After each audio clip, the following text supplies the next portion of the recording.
Estamos fazendo a abertura da nossa sessão de hoje, convocando a conselheira substituta Raquel, para que a gente possa dar quórum. Tendo o número legal, em nome de Deus, declaro aberta a sessão. Solicita a comissão de plenário leitura da ata da sessão anterior. Ata da 20ª sessão ordinária do Pleno do Tribunal de Contas do Estado de Alagoas. Aos 16 dias do mês de julho do ano de 2024, no plenário da sessão do Tribunal de Contas do Estado de Alagoas, sob a presidência do excelentíssimo senhor presidente em exercício, conselheiro Otávio Lessa do Geraldo Santos, reuniram-se os senhores conselheiros. Conselheiro Anselmo Roberto de Almeida Brito, conselheiro Rodrigo Siqueira Cavalcante, conselheiro substituto Ana Raquel Ribeiro Sampaio Calheiros e conselheiro substituto Alberto Pires Alves de Abreu. O Ministério Público de Contas esteve presente e representado pelo procurador Enio Andrade Pimenta. Havendo quórum regimental e diante da presença do Ministério Público de Contas, o excelentíssimo senhor presidente declarou em nome de Deus aberta a sessão, solicitando a leitura da ata da sessão anterior, que foi aprovada. Na hora do expediente, não houve quem quisesse fazer uso da palavra, passou-se para a ordem do dia. Relator conselheiro Anselmo Roberto de Almeida Brito, TC 9534-2013, solicitação de informação, aprovada acórdão 115. TC 13624-2019, consulta e devolução de voto vista com voto divergente, que fora vencido, sendo vencedora a proposta de voto do relator originário, a saber, conselheiro Alberto Pires, aprovada acórdão 116. TC 11512-2020, comunicação de irregularidade, aprovada acórdão 117. Relator conselheiro Rodrigo Siqueira Cavalcante, TC 8597-2023, prestação de contas de governo municipal, adiado para a próxima sessão. E TC 8320-2023, prestação de contas de governo municipal, aprovado parecer prévio. Relatora conselheira Renata Pereira Pires Calheiros, TC 1076-2020, denúncia e representação, aprovada acórdão 118. TC 3964-2022, denúncia e representação, aprovada acórdão 119. TC 4091-2022, denúncia e representação, aprovada acórdão 120. E TC 7902-2023, aprovado parecer prévio. Relator conselheiro Otávio Lessa de Geraldo Santos, TC 8592-2023, prestação de contas de governo municipal, aprovado parecer prévio, TC 8122-2023, prestação de contas de governo municipal, aprovado parecer prévio. Encerrada a ordem do dia, não havendo mais processo a relatar, o conselheiro substituto Alberto Pires de Abreu informou que na semana seguinte estará em gozo de férias. Não mais havendo quem quisesse fazer uso da palavra, o excelentíssimo senhor presidente em exercício encerrou a sessão, convocando a todos para a próxima em horário regimental. Em discussão a ata. Em votação. Conselheiro Anselmo. De acordo, senhor presidente. Conselheiro Rodrigo. De acordo, presidente. Conselheira Renata. De acordo. Aprovado. A facultada a palavra às senhoras conselheiras, senhores conselheiros e doutor Enio, representante do Ministério Público. Não tendo quem queira fazer uso da palavra, pela ordem, conselheiro Anselmo.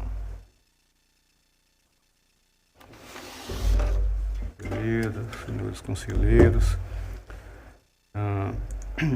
este membro do Ministério Público oficia junto à Corte. Excelências, hoje a minha pauta ela tem 3 processos. Na verdade, 4 processos, seriam 3 representações e uma consulta. Mas, na verdade, foi uma pauta aqui repetida, os processos pautados de hoje, 9534 de 2013, 11512 de 2020 e o 13624 de 2019, esses processos eles foram relatados na sessão anterior. Então, restaria hoje o processo 2063 de 2013. Até queria consultar a minha assessoria, que na sessão passada teve um processo muito semelhante a esse que foi relatar, e um lapso meu, eu acabei emitindo um voto no sentido de não conhecer do procedimento, mas na verdade o processo já tinha sido recebido pelo tribunal, mas no mérito não altera nada em virtude do arquivamento. É só para fazer esse destaque, porque evidentemente que o voto vai ser publicado como elaborado e pode divergir daquilo que eu declarei daqui na sessão. É só para fazer esse pequeno ajuste, mas que no mérito não altere em nada a decisão tomada por este pleno na sessão anterior. Okay. Eu queria que a assessoria me informasse exatamente o número do processo.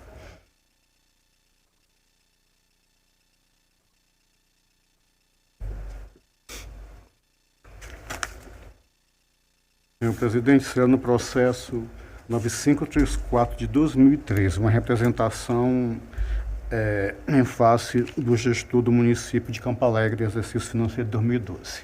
Para ficar registrado na ata da sessão de hoje. Excelência, tem o processo, então, 2063.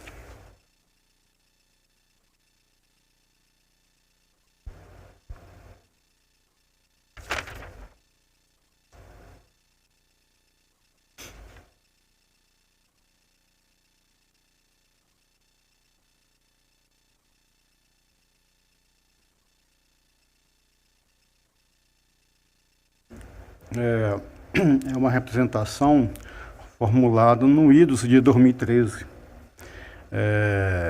encaminhado pela prefeita do município de Olho d'Água Grande, em face também do gestor daquele exercício, daquele município, mas no exercício de 2012.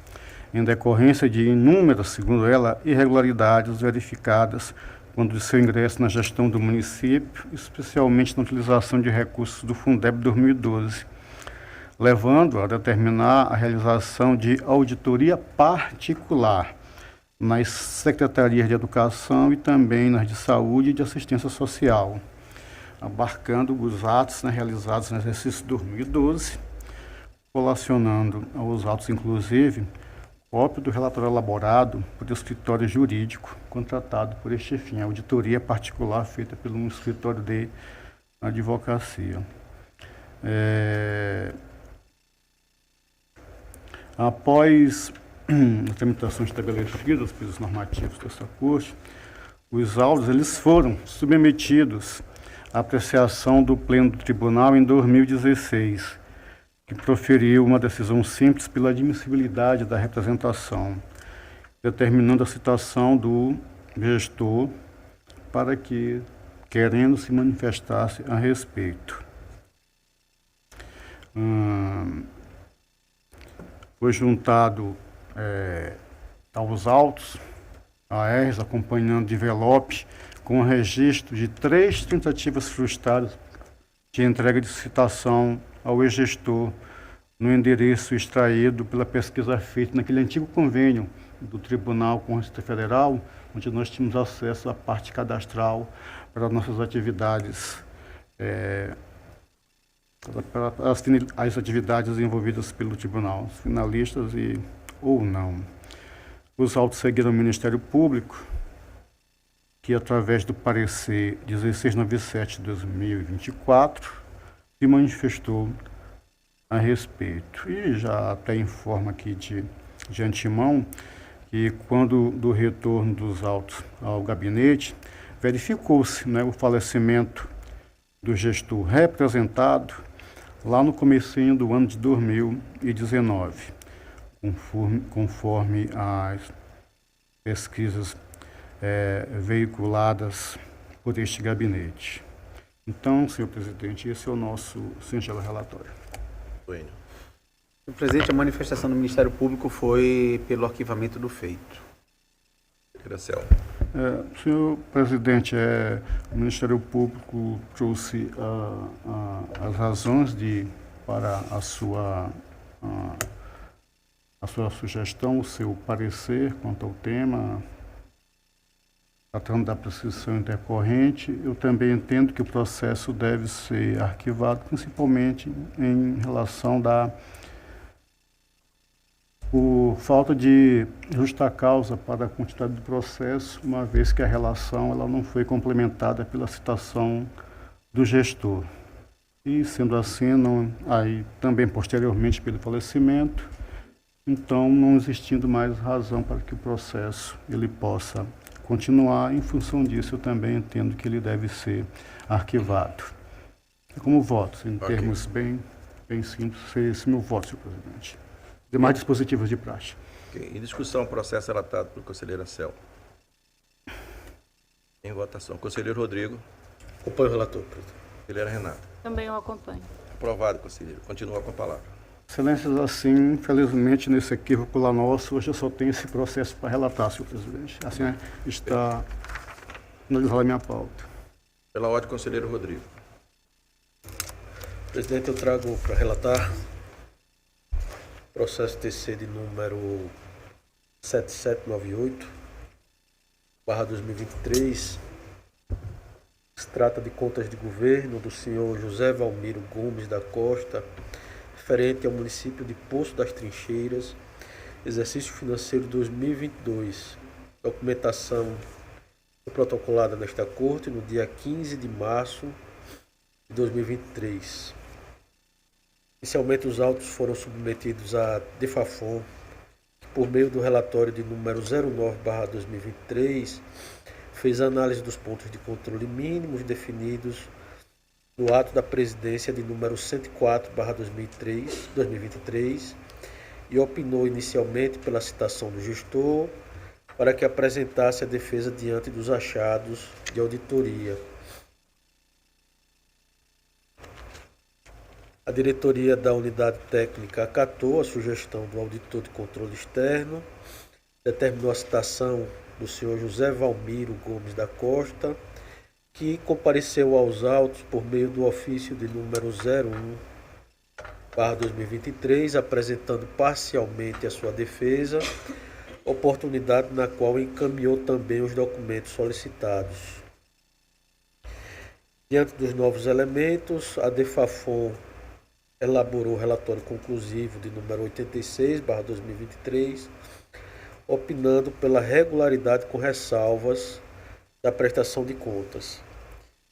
Na sequência, os autos foram ao Ministério Público de Contas, que, por sua vez, emitiu o parecer de número 1183/2024, opinando pela rejeição das contas, com fundamento em falhas no portal de transparência, não reconhecimento do documento apresentado como relatório de controle interno, descumprimento do artigo 2º da Instrução Normativa 03/2016, abertura de créditos suplementares em percentual demasiadamente elevado, realização de transposição, remanejamento e transferência, e ausência de adequado detalhamento dos gastos com educação e saúde. Esse é o relatório, senhor presidente. Doutor Enio. Senhor presidente, houve uma manifestação do Ministério Público nos autos, por intermédio do parecer 1183 de 2024, e o relator já explicitou quais foram os pontos que levaram à manifestação ministerial pela rejeição das contas. Em razão disso, eu reitero os termos do parecer que opinou pela rejeição das contas do prefeito de Poço das Trincheiras no exercício de 2022. Conselheiro Rodrigo. Presidente, eu vou fazer uma leitura resumida aqui do meu voto. Inicialmente, a análise entrou no relatório de controle interno e a diretoria enfatizou a fragilidade e a baixa efetividade, e eu acrescento a baixa qualidade do controle interno, ainda mais porque o respectivo relatório foi elaborado por agente não efetivo e abordou apenas 8 dos 16 pontos de controle. Menciona a diretoria, abre-se aspas, percebe-se que o gestor vem descumprindo as normas aplicadas por esta Corte de Contas, como também jurisprudências aplicadas por outras cortes, assim como pela Suprema Corte do Brasil. Apesar dos apontamentos e de sua relevância, fecham-se aspas, né? Apesar dos apontamentos e de sua relevância, o TCAL vem entendendo, ao meu ver acertadamente, como melhor política de controle externo, a expedição de recomendações e/ou alertas, a fim de reiterar que, a partir do exercício financeiro de 2025, o descumprimento destes pontos poderá ensejar a rejeição das contas.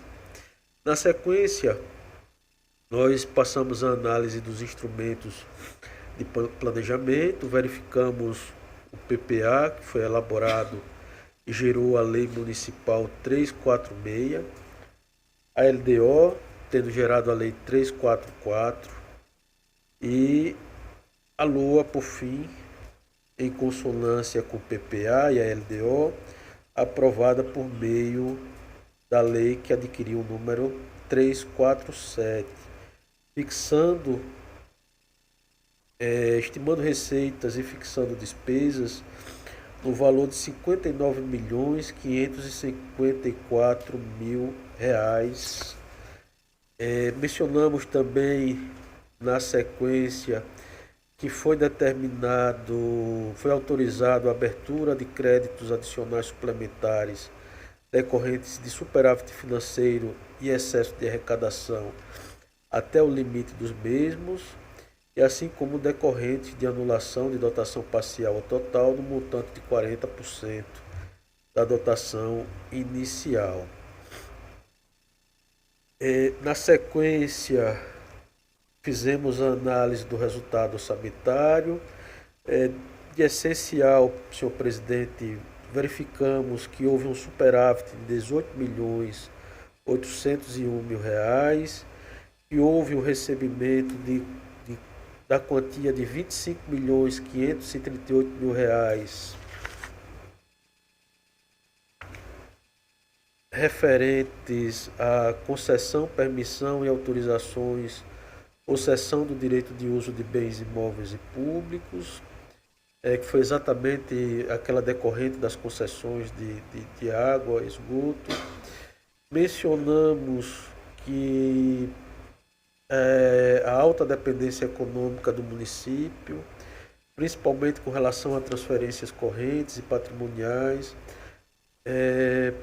pois a arrecadação própria atingiu o percentual de 3,06% do total das receitas municipais. Mencionamos também que, a título de IPTU, isso aqui é bem curioso, a municipalidade de Ossô planejou arrecadar R$ 24.000, mas arrecadou apenas R$ 319. Imposto de renda retido na fonte foi previsto R$ 410.000 de arrecadação, arrecadou-se 790 mil. Imposto sobre serviço, da mesma forma, houve um acréscimo na arrecadação, haja vista que havia um planejamento de 820 mil a título de arrecadação, mas foram arrecadados 2.412.000. E TBI, uma previsão de arrecadação de R$ 6.000 e uma efetiva arrecadação de R$ 400.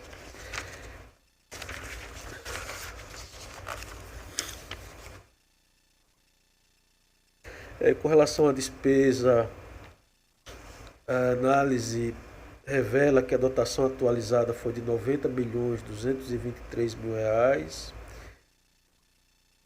Constatou-se uma economia de dotação no valor de R$ 3.624.000. Observou-se ainda que R$ 1.200.000 deixaram de ser executados, de acordo com o anexo 11, traz o comparativo de despesa autorizada com realizada. Quanto à alteração orçamentária, havia uma previsão inicial na LOA de 40% do total das dotações iniciais para suplementações por meio de anulação, tendo a municipalidade efetivamente realizado a abertura de R$ 10.364.000, o que corresponde a 17,4% da dotação inicial. Houve abertura de créditos suplementares por superávit financeiro, no valor de R$ 1.853.000, o que corresponde a 12,45%. Houve também a abertura de créditos suplementares por excesso de arrecadação, no valor de R$ 28.815.000. Foi verificado também as demonstrações de restos a pagar.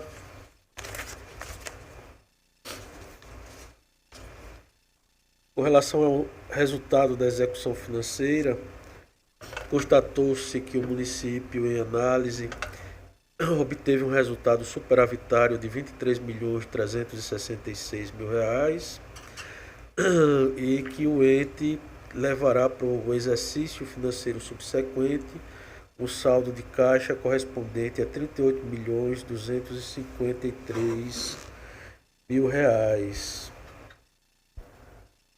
Na sequência, houve análise patrimonial e financeira. Essa eu acho que é a parte mais crítica da prestação de contas, é a parte mais sensível. Haja vista que o município fez o registro de contábil que possuía R$ 38.253.000 em caixa e equivalentes de caixa.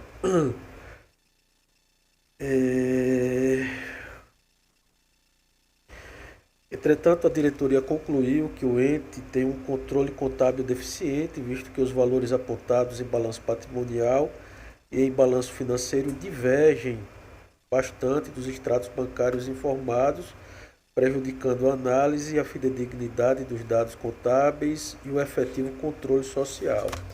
Então, foi consignado que havia em caixa R$ 38.253.000. No entanto, os extratos bancários dão conta apenas de R$ 29.021.000, uma diferença, apesar da diligência promovida pela unidade técnica, uma diferença de aproximadamente R$ 9.232.000 que ficaram descobertos de comprovação patrimonial.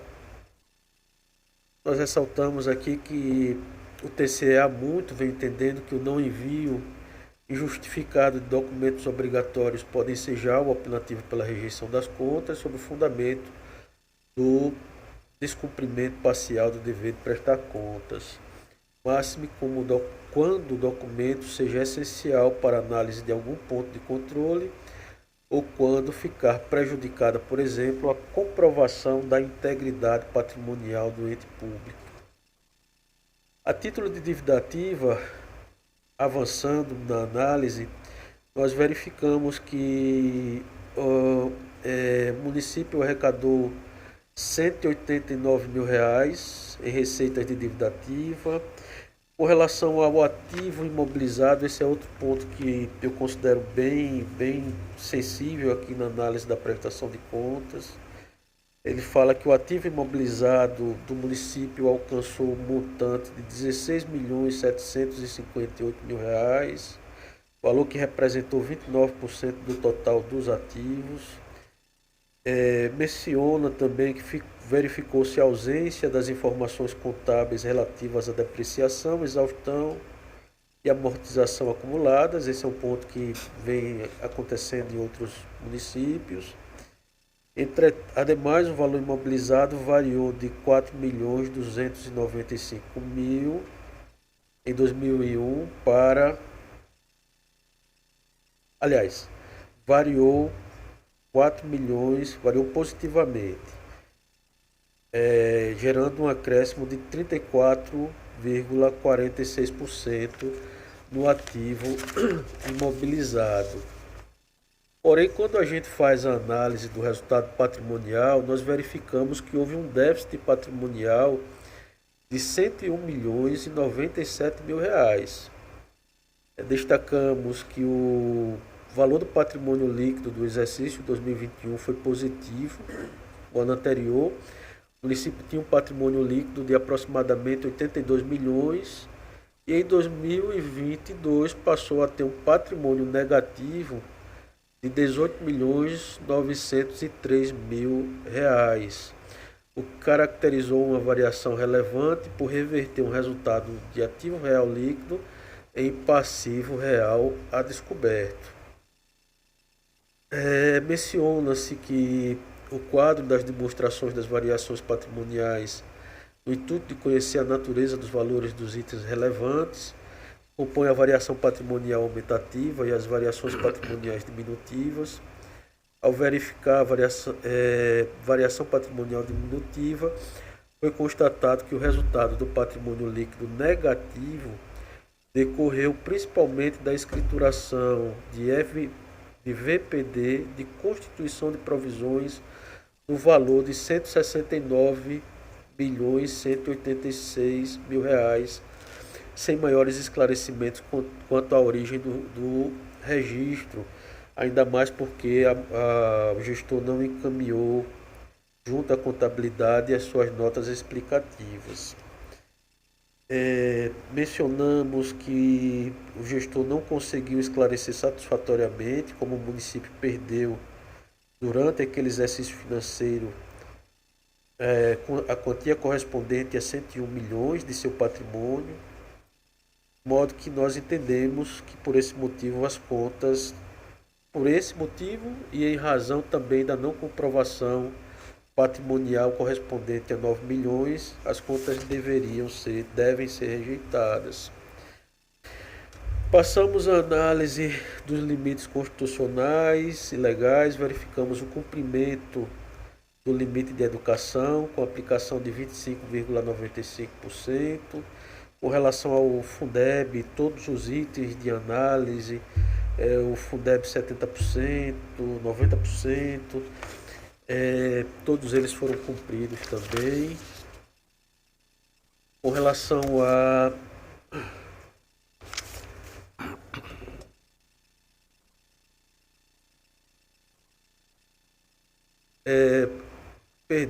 só com relação à remuneração dos profissionais da educação, houve aplicação de 67,56% das receitas recebidas a título de Fundeb com remuneração dos profissionais da educação básica, nesse caso aqui descumprindo o artigo 26 da Lei 14.133. Os demais limites foram cumpridos.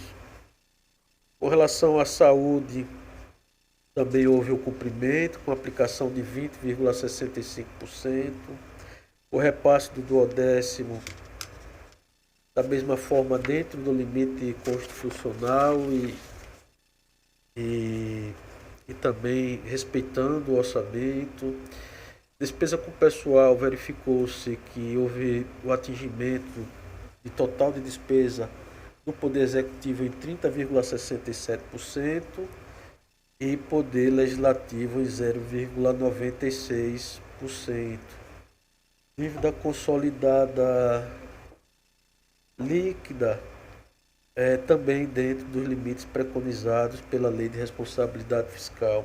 De modo que nós estamos trazendo voto, senhor presidente, senhores conselheiros, senhoras conselheiras, no sentido de emitir parecer prévio pela rejeição das contas, assim como pela reprovação das contas, melhor dizendo, assim como pela abertura de tomada de contas pela Câmara Municipal, a fim de apurar e comprovar patrimonialmente o valor correspondente a R$ 9.232.000. É como nós estamos votando, senhor presidente. Em discussão, o processo relatado pelo conselheiro Rodrigo. Senhor presidente, Conselheira Selma. do que foi relatado pelo conselheiro, queria apenas citar, ao invés de só fazê-lo no momento do voto, duas situações em que verificadas que podem realçar ou que podem acrescentar quanto às possibilidades do julgamento pela rejeição das referidas contas.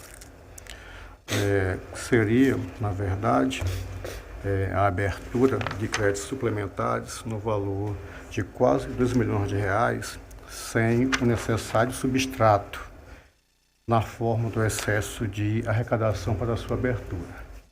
E também o repasse no valor feito de 12º ao município, na verdade ao Poder Legislativo Municipal, atingindo um percentual de 7,19%, sendo que o percentual máximo constitucional seria de 7%. Então, em função dessas duas situações, nós entendemos que reforçam o acréscimo, os achados, para justificar o nosso posicionamento com relação à sugestão, julgamento, quando se fizer pelo poder competente, pela rejeição das contas. Apenas quanto à questão da tomada de contas pela Câmara, eu acredito que não seja uma decisão, mas uma sugestão do conselheiro com relação ao tema. Em sendo assim, uma sugestão, uma orientação, uma chamada de atenção, eu adiro também a essa sugestão, senhor presidente. Ok. Continua em discussão e votação. Conselheiro Anselmo, como é que vota? Os acréscimos que fiz, senhor presidente, acompanham no mérito o voto do relator. Conselheira Renata. Também eu acompanho. Aprovado, conselheiro. Continua com a palavra. Presidente, eu teria para relatar o processo TC 8597/2023. O processo foi adiado da sessão anterior. É uma devolução de vista de relatoria originária da conselheira Rosa. Porém, como ela não compareceu, eu acho que ela está de férias. Está né? de férias. Está de férias. Então eu vou solicitar a retirada de pauta do processo, senhor presidente. Ok. Vossa Excelência vai pautar posteriormente. Vou pautar. Ok. Pela ordem, conselheira Renata. Senhor presidente, eu tenho 3 processos pautados para hoje e eu gostaria de solicitar a retirada de pauta do 8306/2023. E de fazermos aqui. Eita, Excelência, eu acabei de elaborar um voto, mas novamente aqui eu confundi os processos.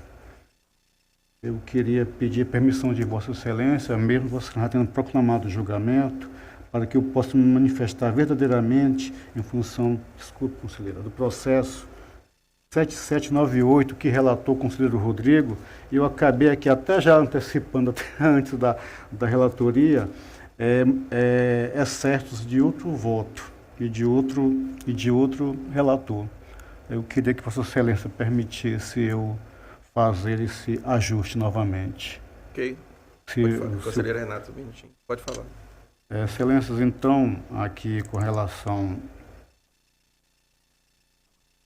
ao processo relatado pelo conselheiro Rodrigo, 7798, as nossas manifestações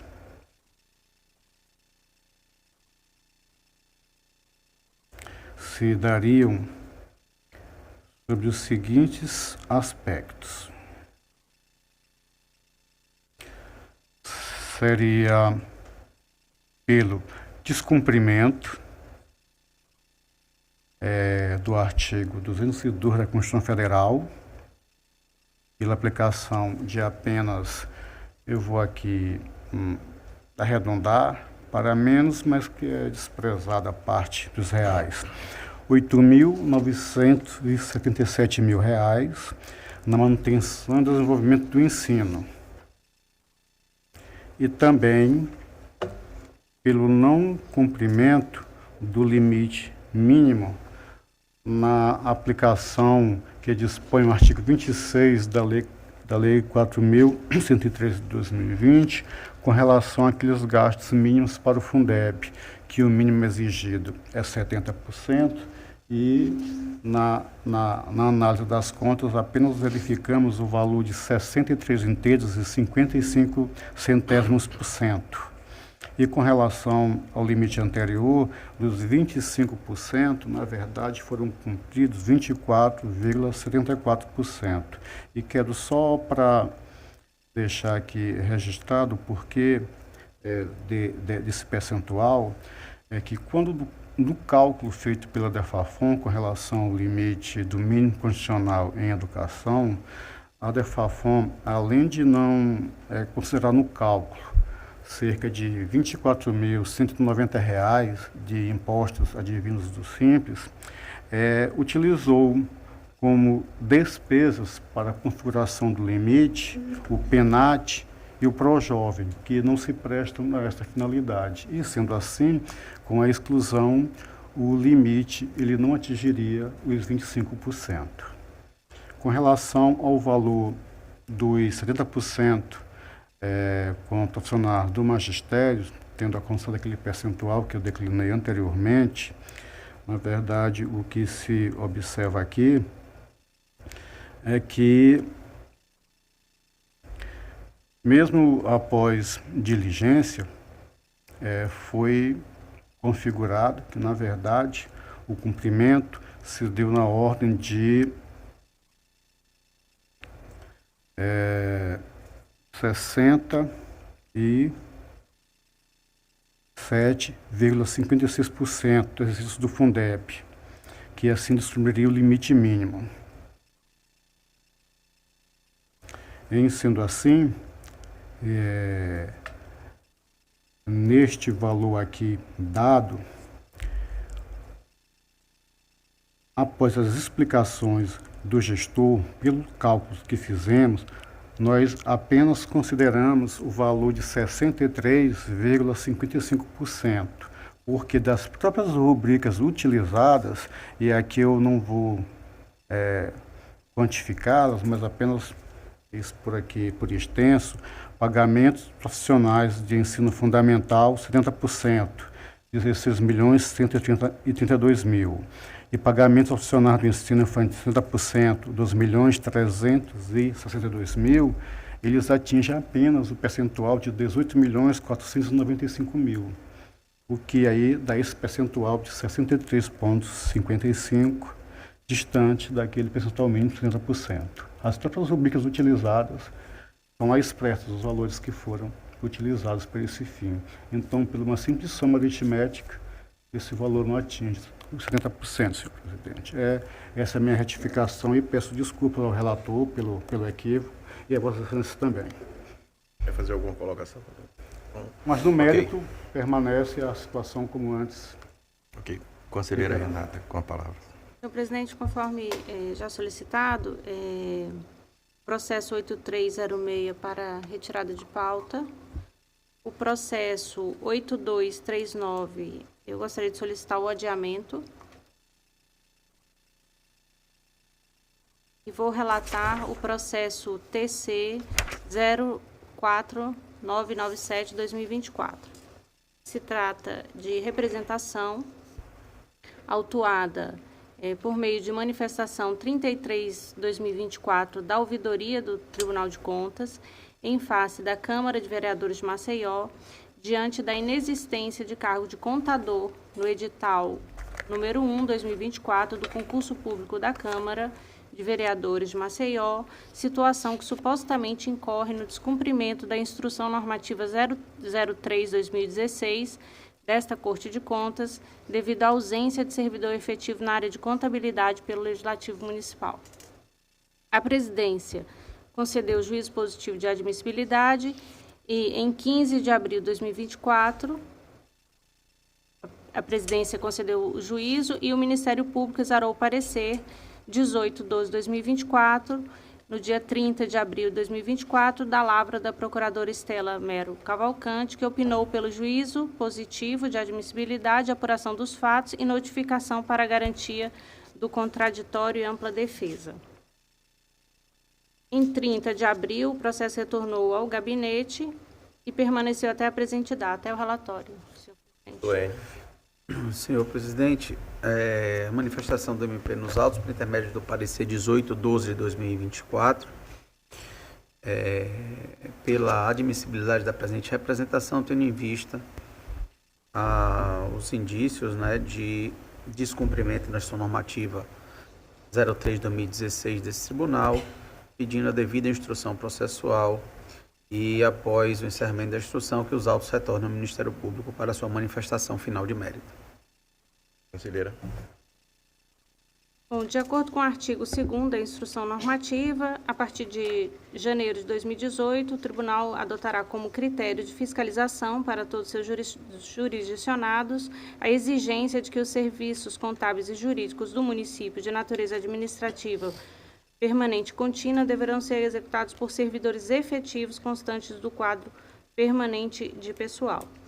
E conforme parecer do Ministério Público, a prestação de contas da Câmara de Vereadores no exercício 2021 foi realizada por servidora em cargo de provimento em comissão de auditor de contas e orçamentos, o que demonstra possível descumprimento à instrução normativa.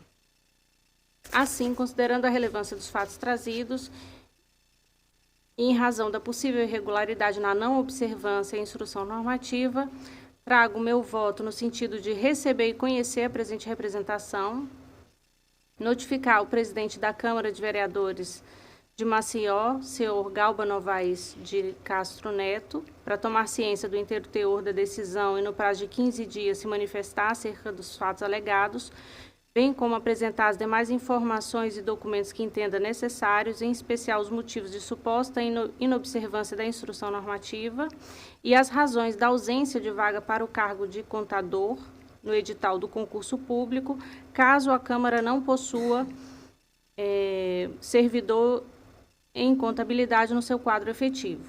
Remeter os autos à DEFAFON para a identificação da defesa e que seja realizada a devida instrução processual, oitiva do responsável e, ao final, manifestar-se conclusivamente acerca da regularidade ou irregularidade dos fatos apontados, considerando a documentação acostada nos autos, encerrando a fase de instrução do feito. Cientificar os interessados e publicar a presente decisão. É como voto, senhor presidente. Em discussão, o processo relatado pela conselheira Renata. Votação. Em votação, conselheiro Anselmo. Excelência, de fato, né, os nossos normativos já prevêem isso. Isso aqui apenas reforça o que eu venho falando há bastante tempo com relação ao controle interno. E tem mais isso relativo, não tenho assim, certeza na cabeça agora se é só com relação a contábeis ou também com a questão jurídica. Não sei se essa resolução envolve os dois, mas a contábil, no artigo 2º, de fato envolve. Então, eu não teria como desacompanhar a relatora nessa ratificação, em toto, com o entendimento da relatora, senhor presidente. Só esclarecendo, também engloba os aspectos jurídicos. Também isso.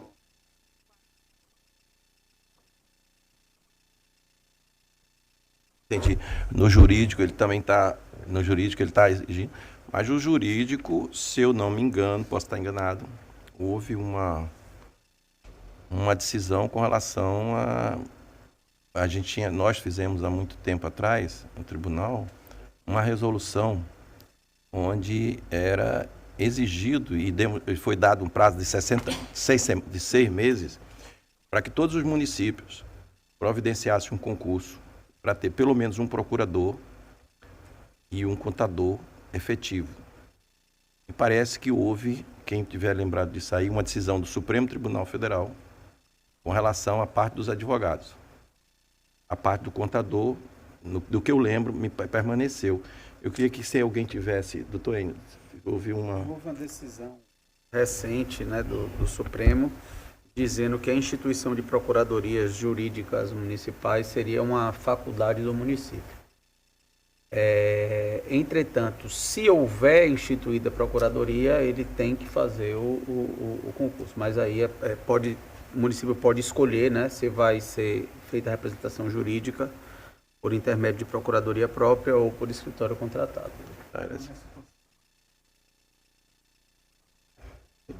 Por isso que eu só tenho que relembrar que eu sabia que tinha alguma coisa decidida, mas tudo bem. O que diz o artigo 2º da instrução normativa, ele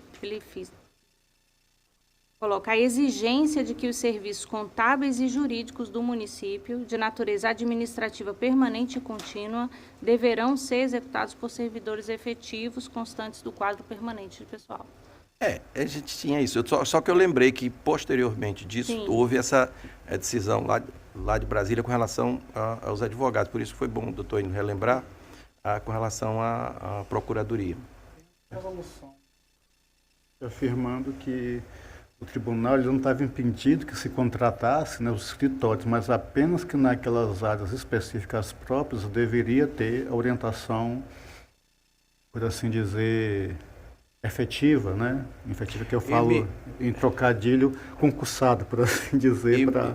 Mas, evidentemente, não há a obrigação, né? Mas conselho sempre pode ser dado, sexo, Não, né? conselho, claro, eu me desculpe aí as autoridades superiores, eu acho que a nossa decisão, ela continua sendo a mais correta. Porque Concordo a ideia com de Vossa botar um Excelência. procurador efetivo, era que exatamente que tinha muitos municípios que, após a gestão de um prefeito, entrava um outro prefeito e se perdia prazo de processo, era condenado na justiça trabalhista, um monte de débito para a população pagar de uma coisa que a parte jurídica sumiu. Então a proposta, lá atrás, quando surgiu, ela tinha esse embasamento. Embasamento de dar, não dar prejuízo para a população. Porque, na verdade, quem vai pagar depois era a população. Teve caso de municípios aqui, eu lembro de um município onde três pessoas que disseram que eram servidoras entraram na Justiça Trabalhista, era final de gestão, a intimação foi feita, a gestão posterior não recebeu nenhuma informação, perderam por revelia e o município pagou 1.200.000 para 3 servidores que nunca foram servidores. Eu tive, na época, como prefeito, eu digo, você entra com uma ação agora regressiva e chama esse pessoal e bota tudo, faz um boletim, onde é que ele trabalhou, onde é que foi, ou seja, a parte trabalhista foi decidida, mas a parte criminal está existindo. Mas então a ideia nossa foi exatamente isso, para não perder, até na época a gente citou, um exemplo que funciona é o exemplo de Maceió. O prefeito de plantão, qualquer gestor, ele quer um advogado de confiança. Você tem os procuradores de Maceió, mas o procurador-geral, ele é escolhido pelo prefeito. Eu acho que e foi esse embasamento que, inclusive, lá na AMA foi uma discussão muito grande. Mas eu acho que tinha a nossa lógica para o Estado de Alagoas, não sei como é que funciona no Brasil, ele tinha muito sentido. Que quando foi decidido ao contrário, infelizmente, aí a gente tem que aceitar a decisão superior. Mas a ideia, na época, foi essa. E como contabilidade, continua isso. Já me perdi. Conselheira, por favor. Está manifestado o voto. Manifestado. Então, conselheiro Rodrigo. Eu ainda não votei, eu só estava na dúvida, presidente, se... É porque essa atuação, o concurso da Câmara Municipal, ele foi decorrente de uma atuação do Ministério Público Estadual. Eu me recordo vagamente que houve uma atuação e fiquei curioso para saber porque o Ministério Público Estadual não inseriu no rol dos cargos necessários o cargo de contador da Câmara Municipal. Né? Eu estava tentando apenas resgatar um pouco a atuação daquele órgão de controle, senhor presidente, mas como há elementos suficientes, indiciários de que há descumprimento da resolução normativa do tribunal, eu acompanho integralmente o voto da relatora. Ok, aprovado. Conselheira Selma.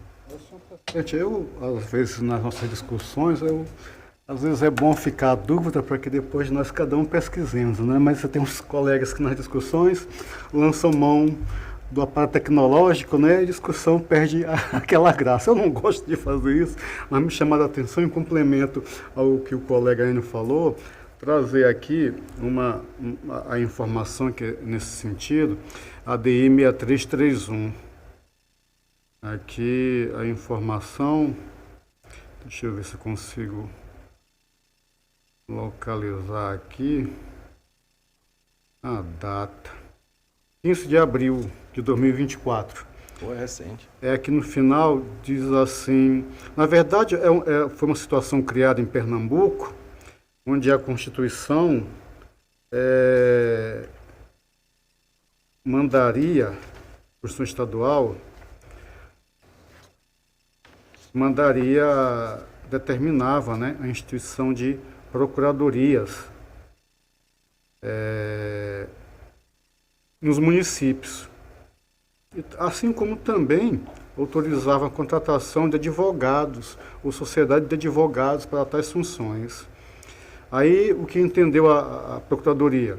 Defendeu que a criação de procuradoria só deveria ser obrigatória para cidades com mais de 20 mil habitantes, os quais são obrigados a ter plano diretor e que o acesso à carreira só poderia ocorrer mediante concurso público.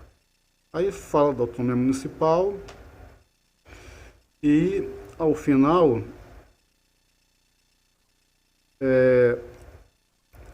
também se fala que de fato, que ao invés da obrigatoriedade, haveria, né, essa possibilidade.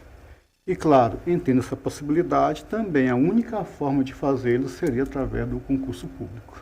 É só para aqui acrescentar algo na discussão nesse sentido.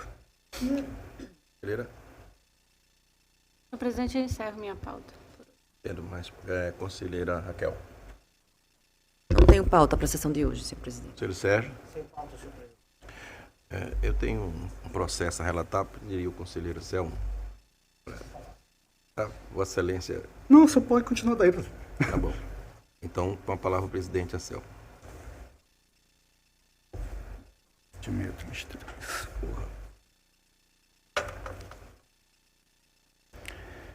Tinha que descansar, presidente. Bora, conselheiro. Estou descansando, não está vendo? Hein? Estou descansando. Então tá. Vossa Excelência com a palavra. Eu tenho o processo aqui, o 7633 de 2023. Trata-se da prestação de contas do governo municipal de Feliz Deserto, exercício financeiro 2002, da prefeita Rosiane Lima Beltrão Siqueira.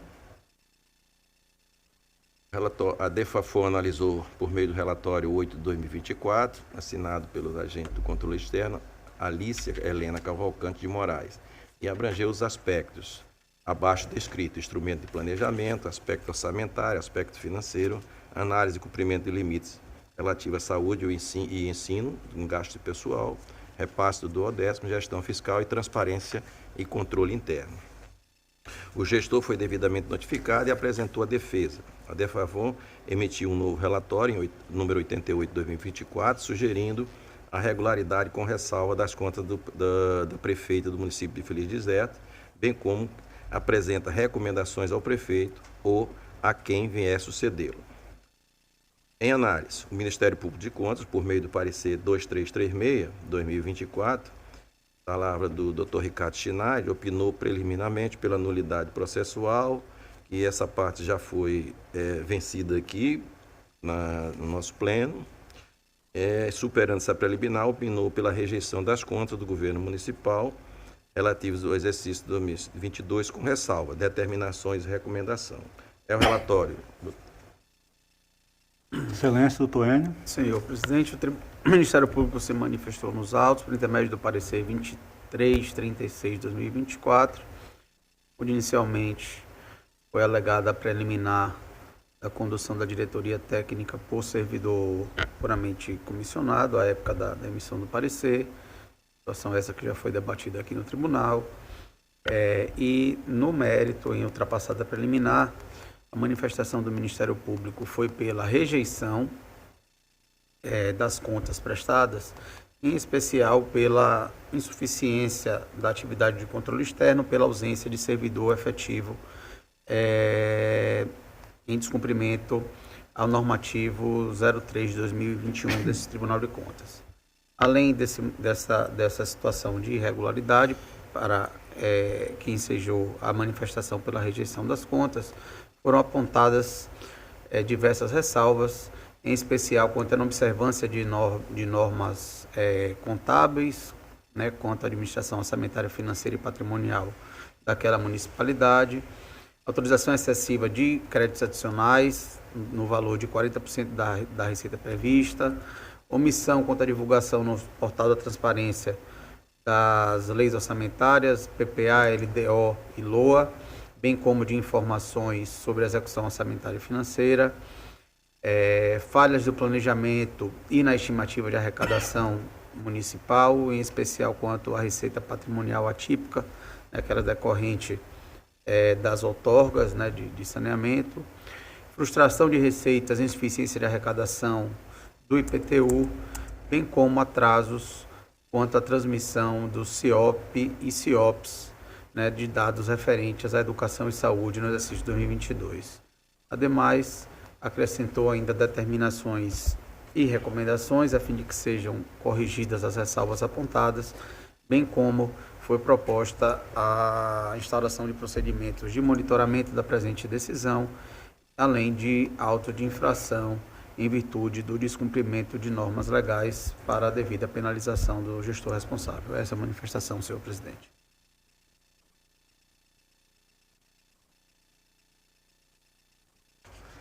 Excelência, a palavra.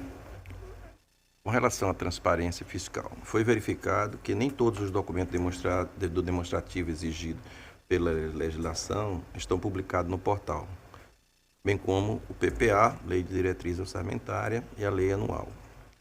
Quanto às prestações de contas, respectivo parecer prévio, a última divulgação refere-se ao período de 2018, como também informação meticulosa sobre a execução orçamentária e financeira teve a última utilização de despesa em 9 de 2022 e da receita em 4 de 2021. O controle interno. Conforme disposto no artigo 150, parágrafo 2º do regimento interno, as contas apresentadas anualmente pelos prefeitos municipais devem acompanhadas de relatório referente à lei orçamentária anual, elaborada pelos órgãos de controle interno.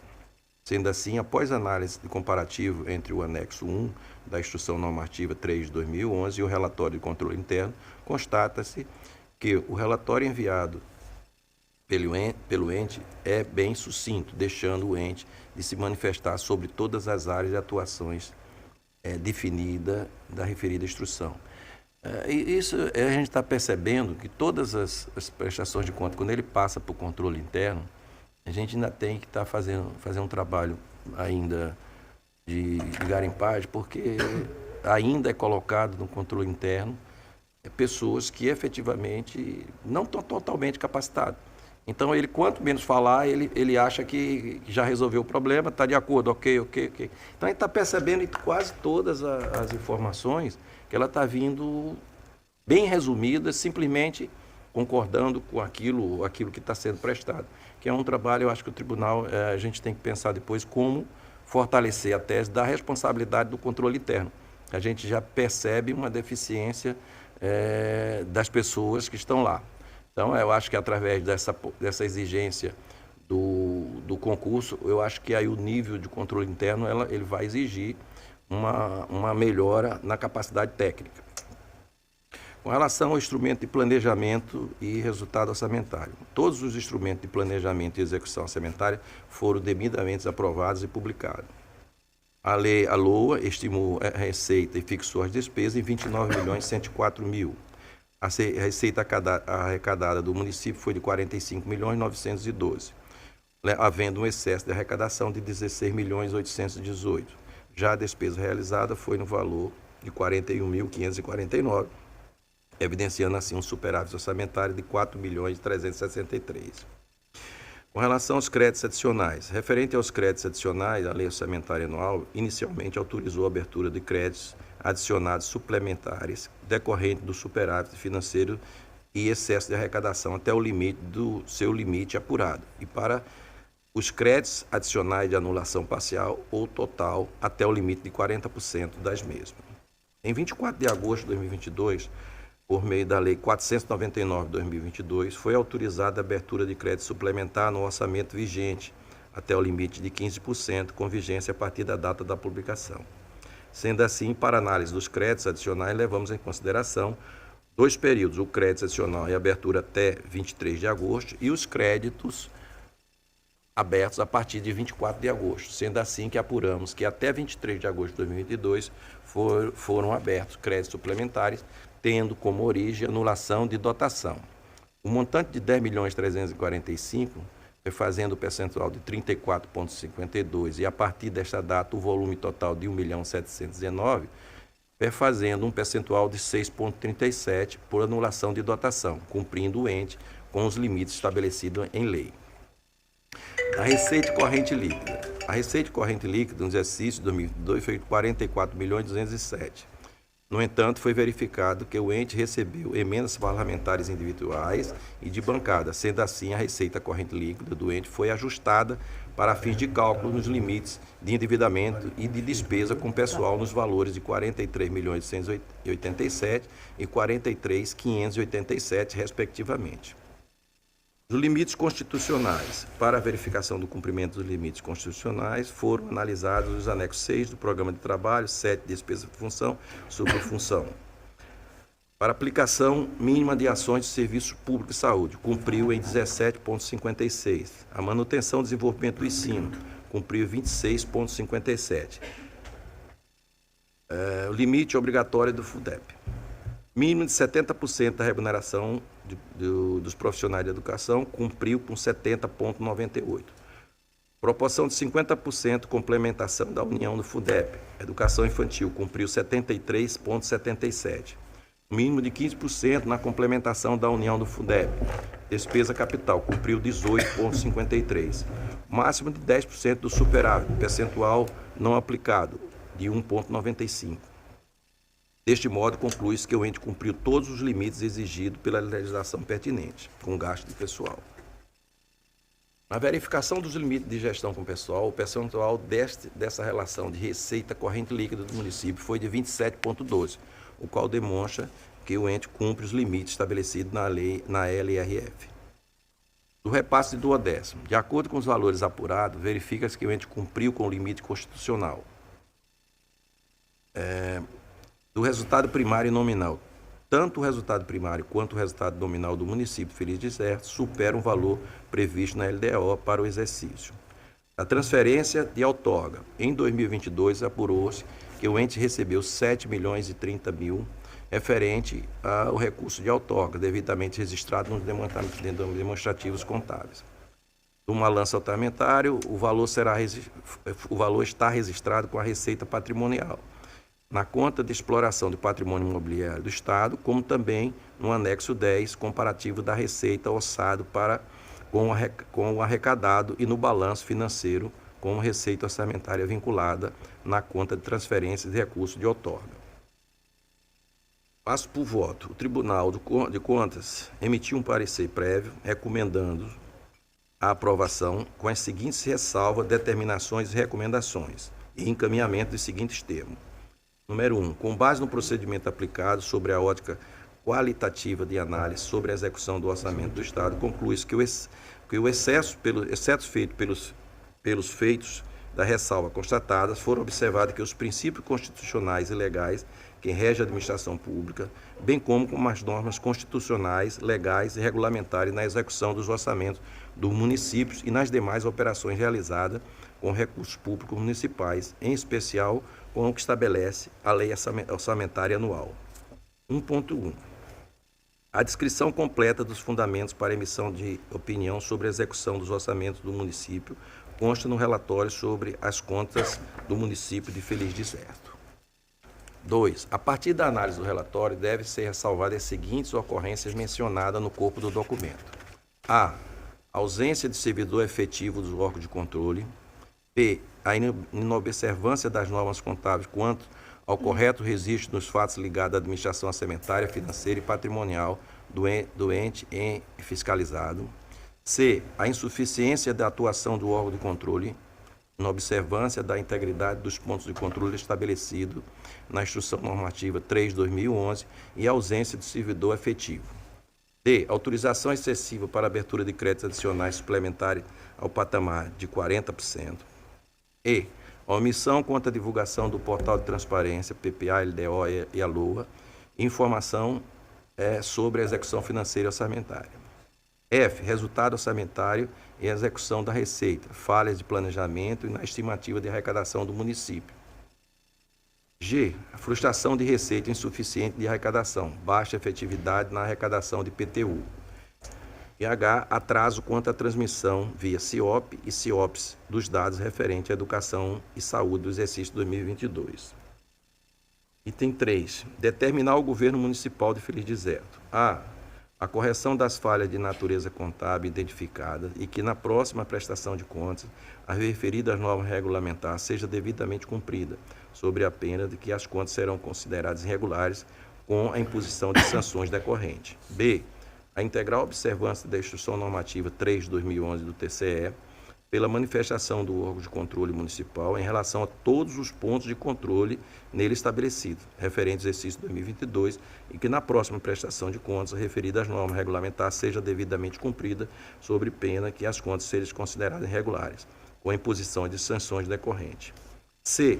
A realização de concurso público voltado ao preenchimento do cargo efetivo com as funções inerentes aos órgãos central de controle interno do município, em prazo a ser assinado por essa Corte, para que o município passe a cumprir integralmente o disposto da Instrução Normativa 3 de 2011, sobre a pena das contas serem consideradas irregular com a imposição das sanções decorrentes.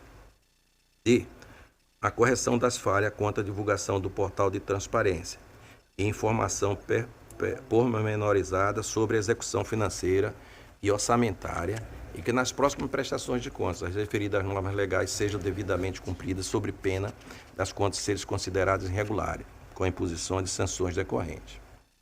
E a integral observância do disposto do artigo 37, parágrafo 11, artigo 165 e seguintes da Constituição Federal de 88, artigo 11, parágrafo 3, artigo 43, parágrafo 6 da Lei Federal 4.320/64, com o artigo 11 e o artigo 12 da LRF, por ocasião das provisões de receita e abertura de créditos adicionais, e que nas próximas prestações de contas as referidas normas legais sejam devidamente cumpridas, sob pena de que as contas sejam consideradas irregulares com a imposição de sanções decorrentes. E que o demonstrativo de suas evoluções nos últimos 3 anos da projeção para os 2 seguintes daqueles que se refere, e da metodologia de cálculo e premissa utilizada, os estudos e a estimativa da receita para o exercício subsequente, inclusive da corrente líquida e as respectivas memórias de cálculo. F.